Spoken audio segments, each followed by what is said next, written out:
Terima kasih. Itu tekad dari rakyat Papua.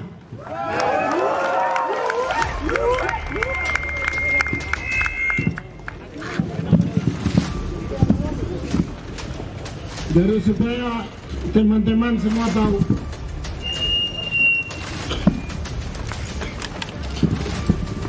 tahun 2000 waktu Kongres itu, waktu itu datang di GOR Bapak sesudah Kongres Bapak Barnabas Webu, Michael Manufandu, Phil Erari, dan tokoh-tokoh Papua yang lain. Mereka bilang jangan minta merdeka dulu, kita terima otsus dulu. Jadi itu sebagai alternatif terbaik dan terakhir yang bisa pemerintah Indonesia berikan dalam 20 tahun. Nah, kalau itu sudah gagal, ya berarti tidak ada jalan lain. Hanya satu, merdeka.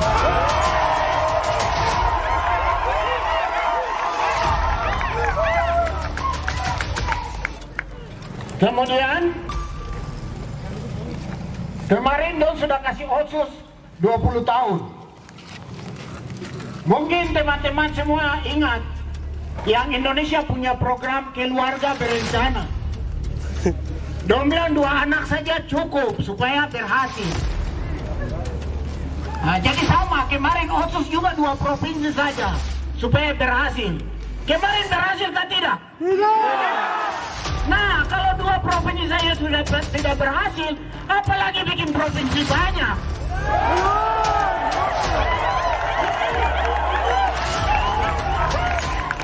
Dua provinsi saja tidak berhasil. Nah, jadi kalau 2 provinsi sudah tidak berhasil, kita harus tuntut naik lagi. Sekarang bukan pemekaran provinsi, pemekaran negara. Karena sudah jelas otsus gagal. Jadi mau bikin provinsi banyak pun tetap gagal. Solusi hanya ini yang terbaik supaya jangan lagi ada orang Indonesia atau adik-adik yang jadi prajurit TNI, Polri mati. Jangan lagi ada orang Papua mati. Bikin perundingan internasional. Perundingan internasional, karena dulu Papua dipaksa gabung ke Indonesia, itu yang terlibat Amerika, Belanda, PBB, dan Indonesia.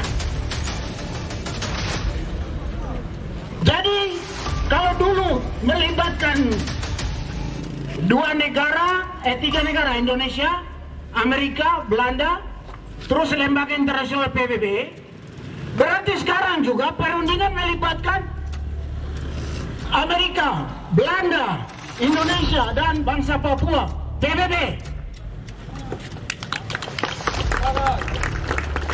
Karena dulu New York Agreement itu dorang perjanjian New York, dorang tidak lihat kita orang sebagai manusia, sebagai suatu bangsa yang punya hak menentukan nasib sendiri. Harusnya di perundingan New York atau New York Agreement, wakil-wakil bangsa Papua juga duduk, karena kita sudah punya parlemen. Parlemen itu salah satu lembaga negara, lembaga dari sebuah negara yang akan berdiri itu, atau pemerintahan, antara lain itu lembaga negara itu parlemen. Jadi Papua sudah punya parlemen. Harusnya waktu itu parlemen juga ikut dalam perundingan New York. Tapi orang anggap kita orang manusia yang baru keluar dari lubang batu. Jadi orang tidak hargai kita suara. Kita orang macam budak saja yang ditentukan oleh 3 negara, Amerika, Indonesia, Belanda, dan PBB sebagai wasit. Don tentukan saja begitu. Kemudian Indonesia diam-diam bikin perjanjian dengan Amerika untuk Freeport tahun 67. Padahal PPRA nanti atau referendum itu dibikin tahun 69. 67 orang sudah perjanjian Amerika dan Indonesia untuk Freeport. Akhirnya Amerika diam saja lihat Pepera yang tidak jujur, tidak adil, tapi diam saja lihat orang Papua diculik, dibunuh, diperkosa, diam saja.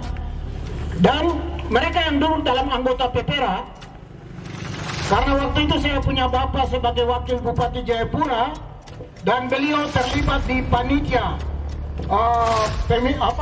panitia pemilihan anggota Dewan Musyawarah Pepera. Jadi beliau cerita sama saya setelah pulang ke rumah, cerita apa yang mereka lakukan di kantor bupati waktu itu di APO. Itu bukan rakyat yang pilih wakil-wakil, itu dari Satuan Kopassus yang mengawasi dan menentukan siapa yang boleh duduk dalam anggota Dewan Musyawarah Pepera. Nah, mereka tentukan habis, terus mereka diasramakan di Dok 7. Dok 7 dulu STM yang Kota Raja ini dulu sekolahnya di Dok 5, dia punya asrama di Dok 7. Anggota DMP itu di sana. Jadi mereka diasramakan di Dok 7 dan tiap hari didoktrin. Berani pilih Papua Merdeka akan dibunuh. Jadi mereka dipaksa untuk harus pilih bergabung dengan NKRI. Kemudian tiap malam mereka dibawa ke bar-bar yang ada di Jayapura, mereka dansa-dansa. Dulu ada bar Paradiso di pelabuhan kapal situ. Kemudian mereka dikasih radio transistor, mungkin dikasih uang. Jadi mereka perhatikan, tiap hari mereka diawasi oleh intelijen di asrama. Kalau ada yang bicara kelihatan mau tidak mendukung Indonesia, itu langsung diganti. Kadang-kadang diganti, dia tidak pernah pulang ke rumah sampai hari ini. Itu yang terjadi.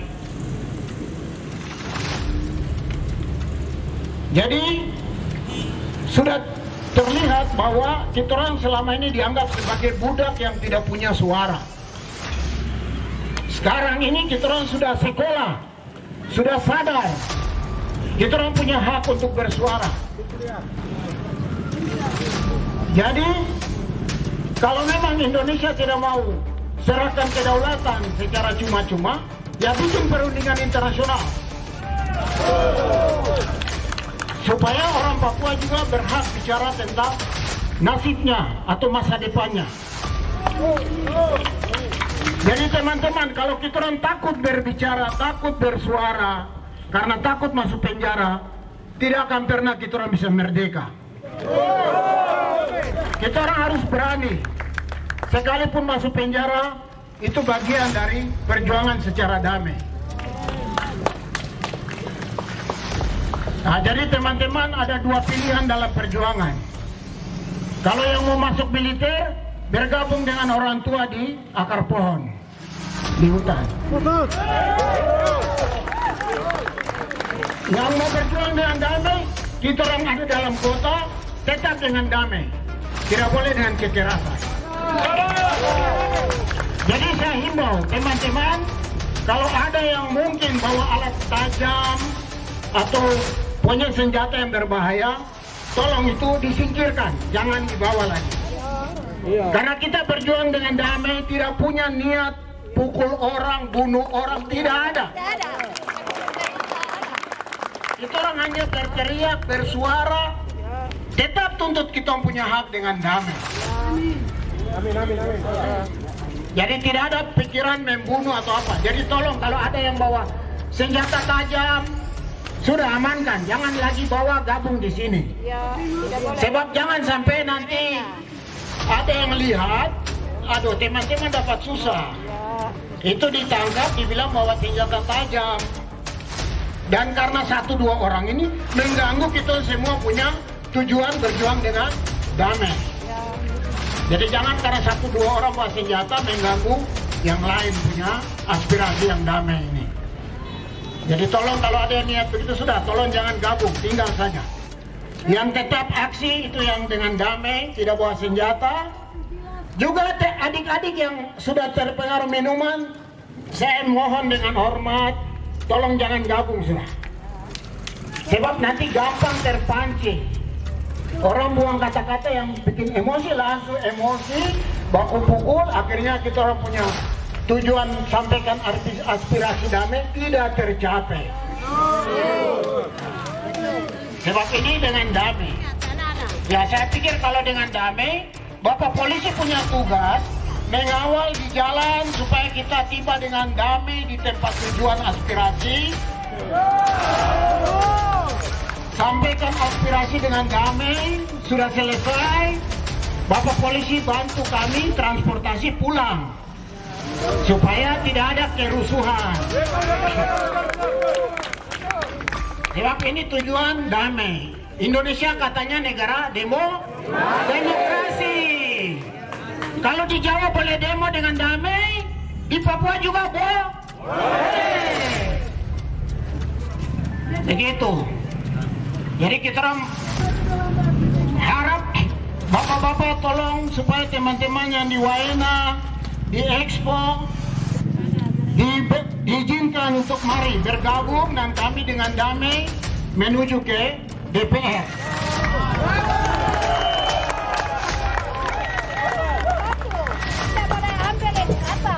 Itu memang tujuan begitu. Jadi dengan damai ke DPR.